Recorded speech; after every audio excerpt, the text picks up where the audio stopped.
Being a woman in science for the better part of the 20 years of my working career, I thought it would be interesting to take the Gender and Science Implicit Bias test.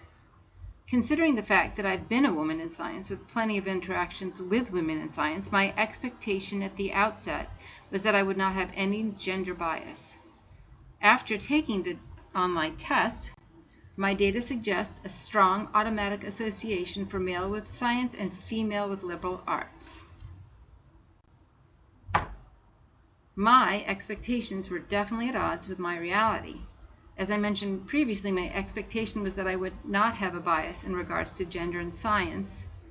I also learned that I had a very visceral response. I was angry, I was defiant, I denied this could be true, which supports Gatewood's interpretation that this is a very sensitive topic for people because it challenges an individual's self-perception.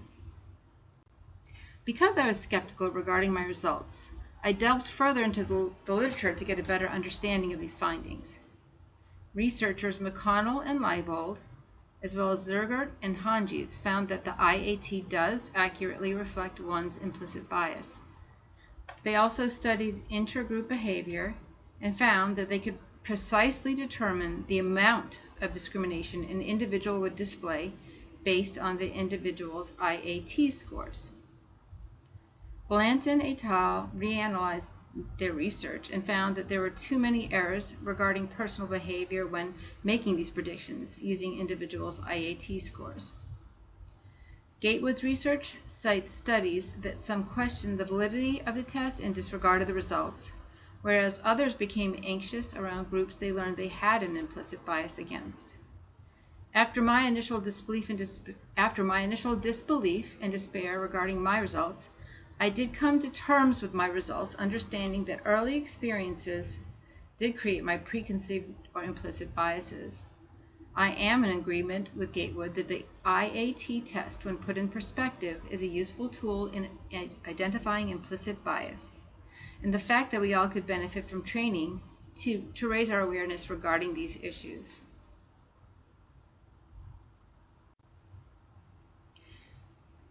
With the understanding we need to raise our awareness regarding implicit bias, let's discuss how implicit biases and microaggressions impacts individuals and how this can carry over into the work environment.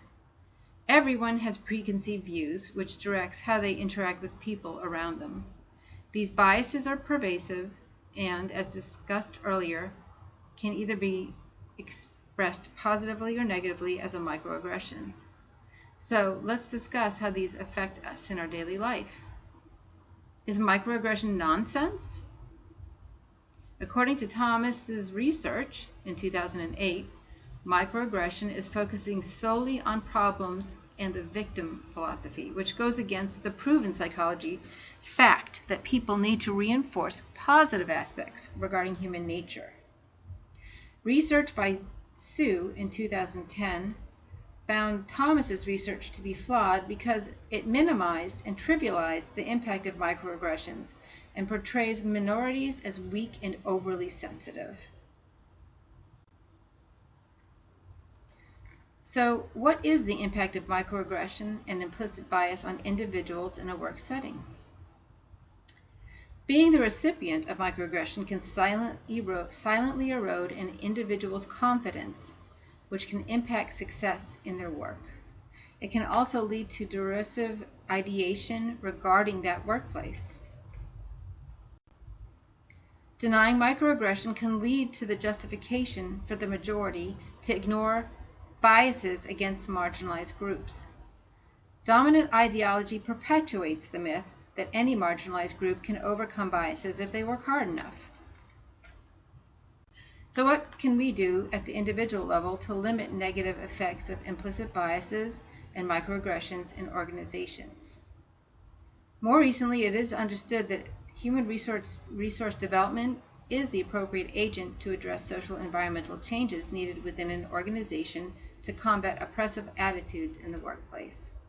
It is important to understand that just talking about change without any organizational support backing up this need is not going to lead to change.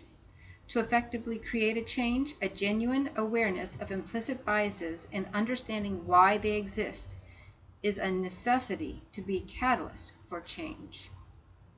There is a need for continuous and active creative approaches to advocate for change through dialogue and educational programs. Providing programs for workers to address any deficits is essential. To address any biases against marginalized workers, training to address any perceived deficits, such as providing women assertiveness and negotiating training, for example, should be provided with the organization. This training will support leader emergence by learning to express ideas during informal discussions as well as formal discussions for women. Marginalized employees within the company should be matched with a mentor either within the organization or with other individuals of a similar minority that may hold higher level leadership roles in other companies. Evaluation tools need to be instigated to fairly evaluate marginalized workers, such as providing a 360-degree feedback for workers within the company. In this way, when you include superiors, peers, and subordinates, they would provide a better, well-rounded picture and may clear up conflicting feedback as well as tackle subtle forms of implicit biases. What is the impact of implicit biases on an organization? Kohlberg's model of moral development states that leaders will stick with what they believe they know to be correct. Without appropriate awareness of implicit biases, especially for those in leadership positions, the trickle-down effect on the belief system will not be addressed. Without addressing leaders' implicit biases, these biases will perpetuate the impact of hiring, promoting, or in evaluating workers.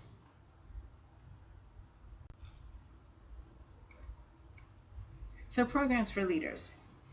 They can create workshops outlining key dimensions of inclusion and psychological safety, and that will have a high impact, especially when including leaders in the workshop, as discussed before regarding the trickle-down bias. Creating psychological safety and inclusion must occur between everyone within the organization, not just those that are similar or most near to their social system. It is important to address and to continue to address any oppression to see a difference in organizations and society. Gotts's and Cortese's research discusses the benefit from intervention programs to promote cultural awareness. Collins and Schlepp's research supports allies following steps to assist in creating a psychologically safe, inclusive environment within the workplace. These allies gives voice to all that are marginalized within an organization. Importantly, allies follow a critical and cyclical approach to the steps that will continually add allies to their effort, with allies promoting constructive ways to act on our obligation to one another. A more socially conscious workplace will benefit the organization as a whole. An aspect to include in communication addressing microaggressions will create a psychological safety, culturally aware, and supportive environment. Ongoing efforts based on these concepts will make a long-term difference in an organization.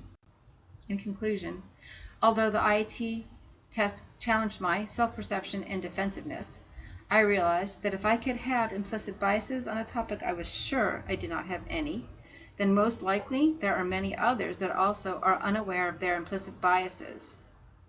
They need to discuss and consider these biases from different perspectives to gain a better perspective. Within the workplace, all stakeholders need to sincerely approach the issue as an agent of change within the workplace. The need for workers and leaders to participate in workshops addressing implicit bias and microaggressions with the understanding that we all need to continually recognize where in our own lives we may be acting with bias. Allies for change need a genuine awareness of their implicit biases and an understanding as to why they exist. Leading by example within an organization will have a trickle-down effect impacting the organization's overall belief system. Eliminating negative effects of implicit bias and microaggressions is an ongoing process that requires a commitment from HRD, leaders, allies, and workers to support these beliefs through a lens of inclusion, celebrating our diversity.